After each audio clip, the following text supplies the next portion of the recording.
Brought to you by River State Government, the treasure base of the nation. Before the break, we were taking a look at the state government's performance in various critical sectors, such as education and healthcare. Here I am at Elekaya, one of the sub-injection power stations that we visited about 6 months ago when it was still under construction. As you can see from behind me, it's now been completed and is helping to provide power to the local community around it. Join us as we meet with the people of Elekaya to find out their views on the power sector's performance in the past 12 months. This one now is better than NEPA because we are having a steady light. Even our fridge, everything is cool. We enjoy the lights more than before. Before this substation came, we were not seeing light like that. For these days that this substation came, at least there is a big difference. We are seeing light 24 hours now, but for like 2 days we are not seeing light now. So they actually, I saw them working on it now. After today, I believe we will be seeing light normally as usual. There's a lot of improvement these days, and there was a time they informed us that for 2 days there won't be light because they want to work on the power plant, and it was so. And after that, we've been having steady light, and sometimes, let me say, on the average 12 to 14 hours in a day is improving. In 2012, Governor Amechi stated that the aim of his administration was to have the state enjoying 24-hour power supply by this year. To that effect, the sum of 25 billion naira was allocated to the power sector in a bid to complete several substation and power plants that would help light up the state permanently. A fate that, if successful, would be the first of its kind in Nigeria, which has been riddled with power outages for decades. In 2012, we were determined to stabilize power supply in the city of Port Harcourt. We had a 25 billion naira budget. All of it was given to us from the beginning of the year. So we had 100% provision for 2012. We went to work with all our hearts and all our might.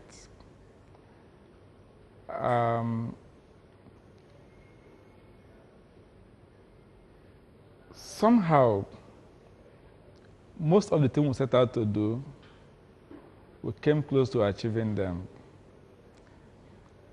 We set out to build 28 substations, some of which we took you around to see.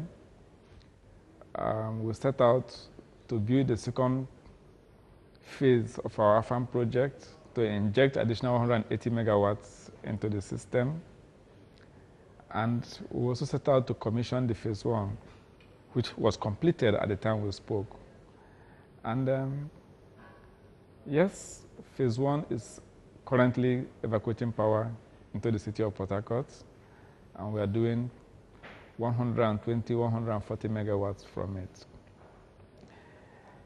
28 injection substations, we have built most of them. As we speak, 10 of them are in service. The remaining 16 are fully constructed. All mechanical works have been completed, but they have not been commissioned. What are the challenges and why haven't we commissioned them? We realized that most of the lines that were supposed to supply this power to the substations to enable the power get to the community were already limited. They had more load than they could carry, and tying up these substations to them was going to lead to a collapse of the lines. So PHCM became reluctant to connect the substations we have built to these lines. So we were therefore not able to bring all of them into circuit and to get them to deliver power as we had intended to.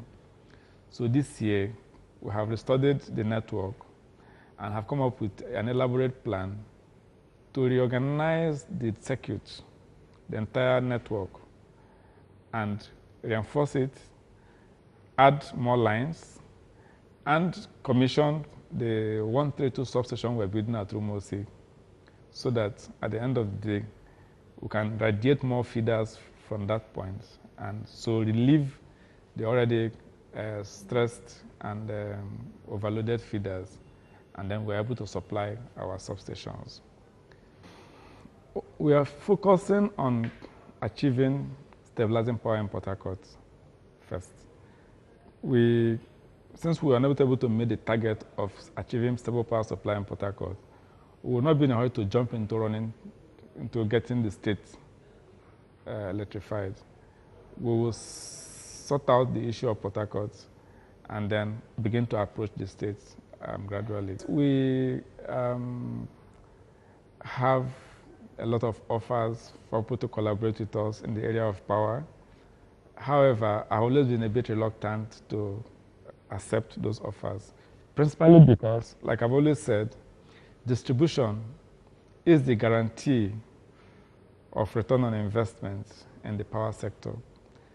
The issue of distribution is yet to be sorted out, and until it is sorted out, you can't guarantee anybody return on investment. So we'll still wait for the federal government to do the needful in the area of distribution.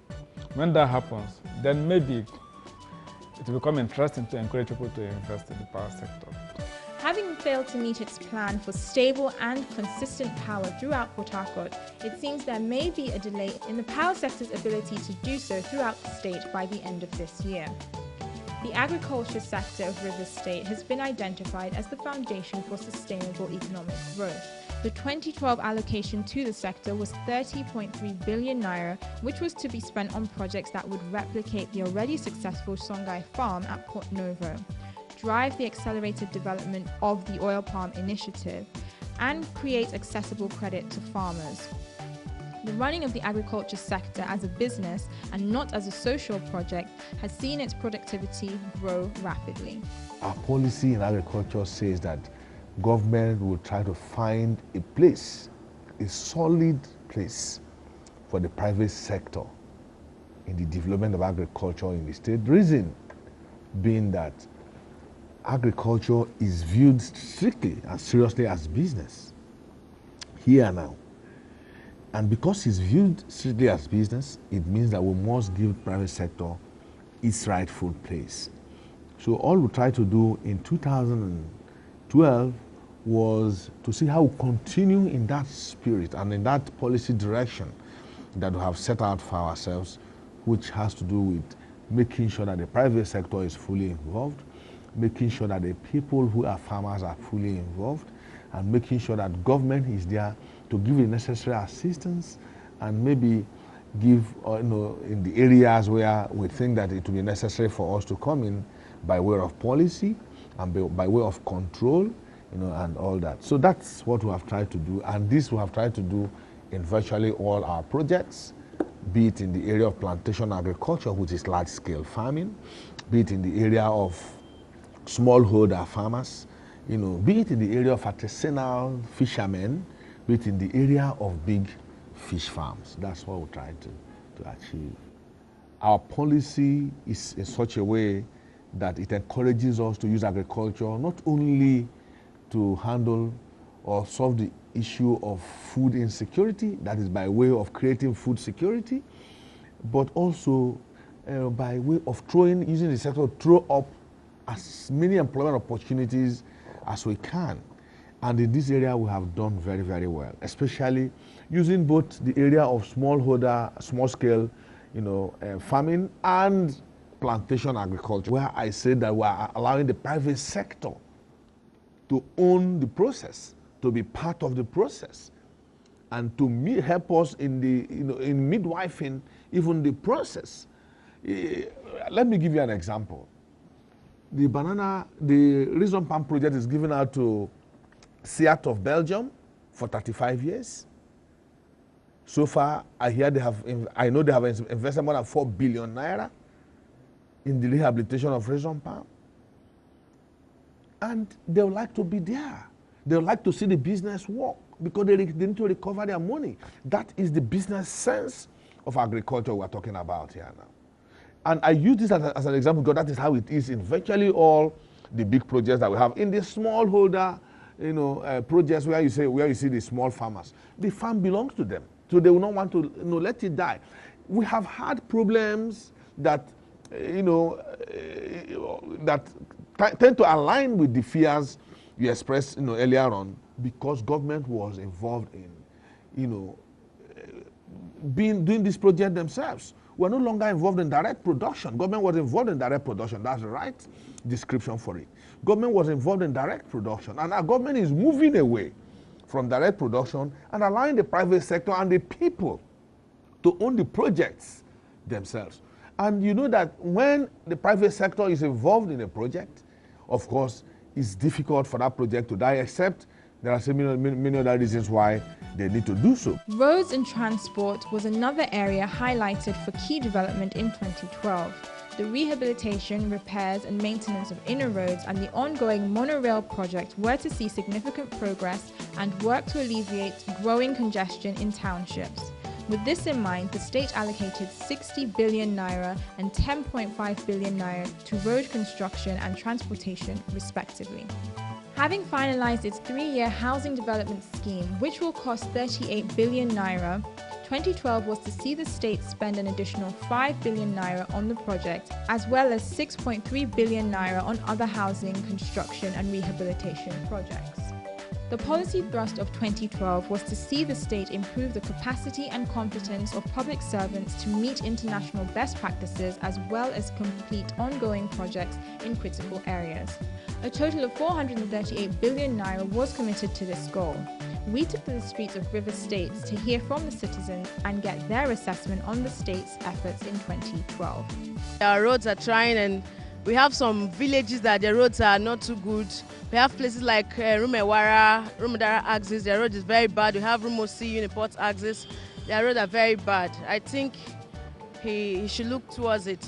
I'm impressed with what the governor is doing, and I believe I can take him by his word that he's a governor of integrity, that he will tell you that he's going to do something and he can stand by it, and I'm really encouraged. We can see that River State has changed more than as it is before. Things have been in order. There is peace, there is a lot of things that can consume money, a lot of things. He's trying.